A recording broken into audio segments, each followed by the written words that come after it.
ऐसी खबरें आ रही हैं कि सैमसंग 600 मेगापिक्सल के कैमरा सेंसर के ऊपर काम कर रहा है।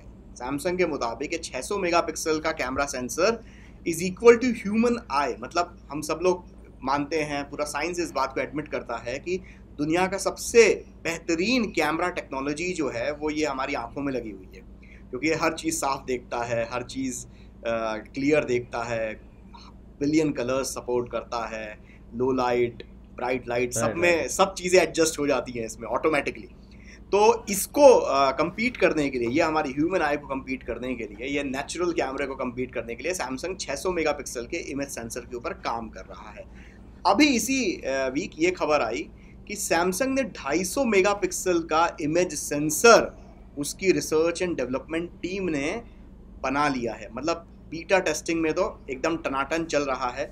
इस सेंसर का साइज़ जो है करीब 1 इंच का डायमीटर डायगनली है, मतलब आप एक 5 रुपए के सिक्के के बराबर या 10 रुपए का जो सिक्का होता है उसके बराबर इमेज सेंसर होगा डायमीटर में।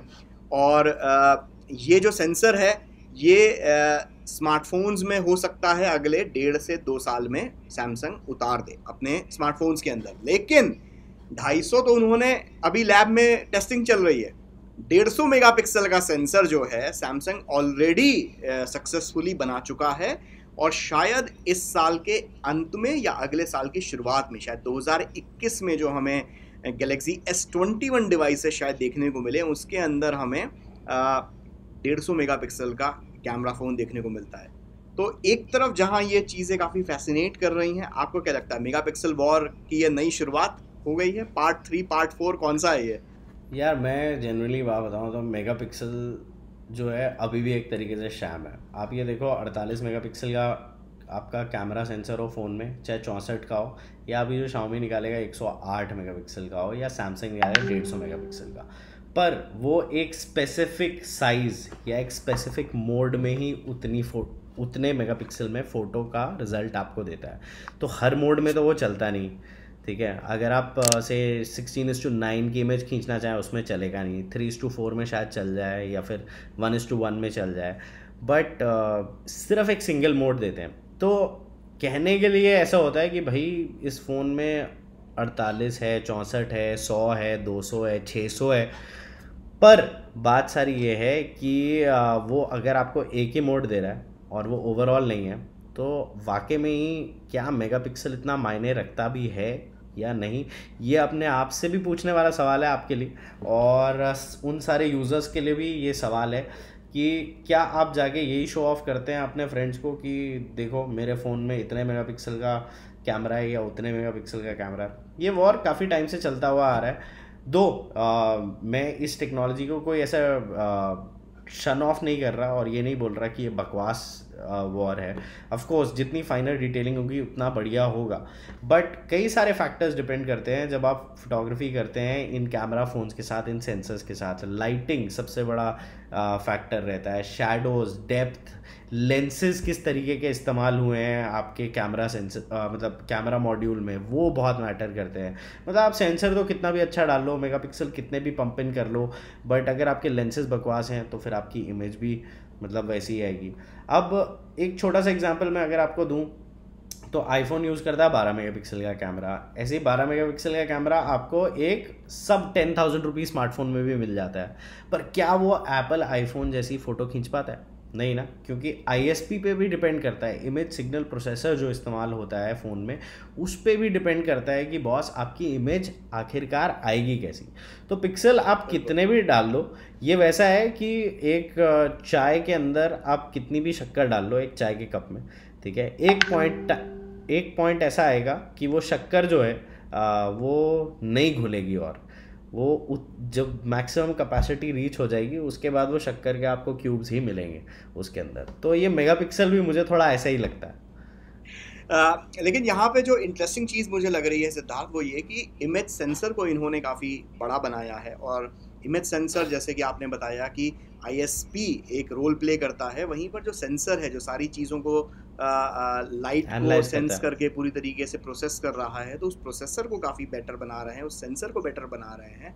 तो 1 इंच के डायमीटर वाला बड़ा सेंसर है। जैसे हम फुल फ्रेम कैमरा जब की इस्तेमाल इमेज करते हैं। क्वालिटी अगर हम देखते हैं, वो किसी भी एक नॉर्मल DSLR या एक क्रॉप सेंसर से ज़्यादा बेटर होती है, क्योंकि वो ज़्यादा बड़े साइज़ का सेंसर उसमें इस्तेमाल हो रहा होता है। तो यहाँ पर अगर उस सेंसर साइज़ को अगर स्मार्टफोन के अंदर बड़ा सेंसर साइज़ अगर इस्तेमाल में आ रहा है, तो कहीं ना कहीं इमेज क्वालिटी भी बेटर होगी ही होगी। No doubt image quality definitely better होगी। आप सैमसंग का अभी का कोई भी सीरीज़ का फ़ोन उठा के देख लो, आप पुराना नोट उठा के देख लो, उसकी इमेज क्वालिटी वे बेटर होगी, क्योंकि ऑफ कोर्स उसमें बेटर सेंसर्स का इस्तेमाल किया गया है, बेटर ISP है, बेटर AI इंटीग्रेशन है, काफ़ी सारे फैक्टर्स हैं जो आपकी इमेज क्वालिटी बढ़ाते हैं। बट मुझे एक बात बताओ कि आपने चलो फ़ोटो भी खींच ली 600 मेगापिक्सल की, ठीक है, आपने बढ़िया मतलब एकदम ह्यूमनाइज जैसा फ़ोटो खींच लिया मज़ेदार, पर डालोगे तो आपका फेसबुक पे या इंस्टा पे ही। डालोगे फेसबुक पे, इंस्टा पे, डाउन स्केल होके जाएगी। और मुझे बताओ ऐसा डिस्प्ले कहाँ है जहाँ पे आपको बिल्कुल वैसा दिखे जैसे रियलिस्टिक वर्ल्ड पे हो। अभी तक तो ऐसा डिस्प्ले ही नहीं बना। मतलब अभी भी जो आप HDR डिस्प्लेस देखते हो या 4K देखते हो या 8K देखते हो, वो आपको बड़ा सिनेमैटिक फील देते हैं, बड़ा लार्जर देन लाइफ फील देते हैं, वो आपको रियलिज्म का फील नहीं देते जैसा आपकी ह्यूमन आई में होता है। रियलिज्म का I think the closest imaging जो रियलिज्म की आती है वो थोड़ी बहुत अगर फ़ोन्स की बात करें तो वो आईफोन पे आती है कि एकदम रियलिस्टिक से कलर आते हैं, कहीं कुछ ऐसा इन्हांस्ड नहीं होता, कुछ ऐसा नहीं होता। मतलब आईफोन तो कई बार मतलब खोप ही छोड़ देता है लो लाइट में, अगर फ़ोटो खींचो उसके साथ तो वो बोलता है भाई खींचनी नहीं मुझे फ़ोटो क्योंकि लाइट ही नहीं आ रही।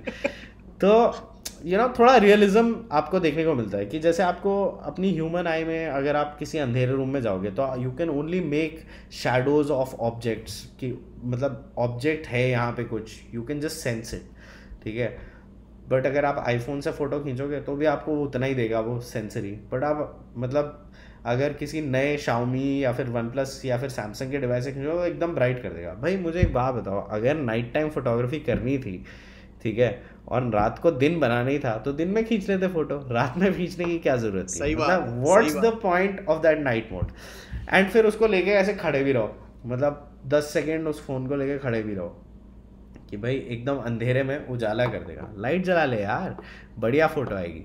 तो आई थिंक एक मेगापिक्सल पे सारा डंका डालना I don't think is right. Yes, technology wise great to see stuff happening, but I don't think it is that trending also. NASA के लिए तो नहीं बना रहा है सेंसर सैमसंग, कहीं वो fact- वाले बिजनेस के चक्कर में in हो in सकता fact है हम लोग इस वक्त उसे स्मार्टफोन से रिलेट कर रहे हों, लेकिन दरअसल सैमसंग काम कर रहा हो शायद किसी हबल टाइप के किसी टेलीस्कोप के लिए लेंस बना रहा हो, या नासा के किसी तो स्पेस मिशन में इस्तेमाल करने के लिए तो वो सेंसर बना रहा हो मे बी। तो आपने एक बहुत ही अच्छा पॉइंट उठाया है यहाँ पे। देखिए जितनी भी ह्यूमन टेक्नोलॉजीज आती थी, अगर मैं कोल्ड वॉर की टाइम की बात करूँ या अगर आप हिस्ट्री पढ़ते हो तो कोल्ड वॉर में ब्लैकबर्ड नामक एक प्लेन था which was a spy plane जो US उड़ाता था, मतलब अबव द स्ट्रेटोस्फेयर, मतलब बहुत ही ऊंचा उड़ता था। और उस प्लेन की खास बात ये थी कि कोई भी रशियन मिसाइल उस तक नहीं पहुंचती थी। पर उस प्लेन में ये भी था कि वो बॉम्ब नहीं गिराता था, वो फोटोज़ खींचता था, इतनी ऊपर से डिटेल्ड फोटोज़ आती थी। बट उसका जो कैमरा सेंसर था वो मतलब आप इमेजिन नहीं कर सकते, ऑलमोस्ट आधे रूम जितना बड़ा होगा उसका सेंसर, ठीक है। तो वो वैसी डिटेल्ड इमेजेस खींच सकता था। एंड अगर तब 50 साल पहले या 60 साल पहले से अब की अगर हम बात करें तो टेक्नोलॉजी हमेशा जब बात की जाती है तो हमेशा मिनिएचराइजेशन की बात की जाती है कि कोई चीज़ बड़ी बनानी तो आसान होती है, बट उसको आप मिनिएचर लेवल पे लाओगे, ठीक है, तब उसकी कॉम्पैक्टिबिलिटी या फिर यूँ कहें यूजेबिलिटी एक तरीके से ज़्यादा बढ़ेगी। तो स्मार्टफोन कैमरास का एग्जांपल ले लो, पहले बड़े बड़े DSLRs होते थे, उसमें मतलब आधे इंच का सेंसर लगता था, लोग ताली बजाते थे, बोलते थे क्या तो कैमरा ही है। बट आप वही देख लो, वही हाफ इंच का या क्वार्टर इंच का सेंसर अब आपको एक स्मार्टफोन में देखने को मिलता है। तो मिनिएचराइजेशन टेक्नोलॉजी इज़ ग्रेट, ठीक है, बट मेगापिक्सल की जब बात करें तो वो सारे पिक्सल्स वहीं वो कंप्रेस कर रहे हैं वो उतने छोटे से सेंसर पे, तो कितना डिटेल डाल लोगे। अब ये सारी खबर से मैं ये सोच रहा हूँ कि सबसे बेस्ट अगर सैमसंग ये कल कहता है कि मैं नासा या किसी सैटेलाइट के लिए मैं सेंसर बना रहा हूँ 600 मेगापिक्सल का, मैं बहुत कन्विंस होऊंगा। अगर सैमसंग दोबारा से एक बार अपने कैमरा बिजनेस को काफ़ी सीरियसली लेने लगता है और उस हिसाब से कह रहा है कि मैं 600 मेगापिक्सल 250 मेगापिक्सल का कैमरा के लिए सेंसर बना रहा हूँ, मैं बहुत ज़्यादा इंप्रेस होऊंगा। लेकिन अगर स्मार्टफोन के लिए वो 250 मेगापिक्सल 1 इंच के साइज़ का वो सेंसर बन रहा है, तो आप ये सोचिए कैमरा कितना मोटा हो जाएगा। फॉर्म फैक्टर भी तो एक चीज़ होती है, जहाँ लोग स्लिम फ़ोन की तरफ जाने की पसंद कर रहे हैं, जहाँ सैमसंग एक तरीके से वो फोल्डिंग स्मार्टफोन के ऊपर जा रहा है, उसका फॉर्म फैक्टर दुबला पतला करना चाह रहा है। आप दोबारा से फिर से कान उल्टा पकड़ रहे हो और मोटा फ़ोन बनाने के चक्कर में लग रहे हो।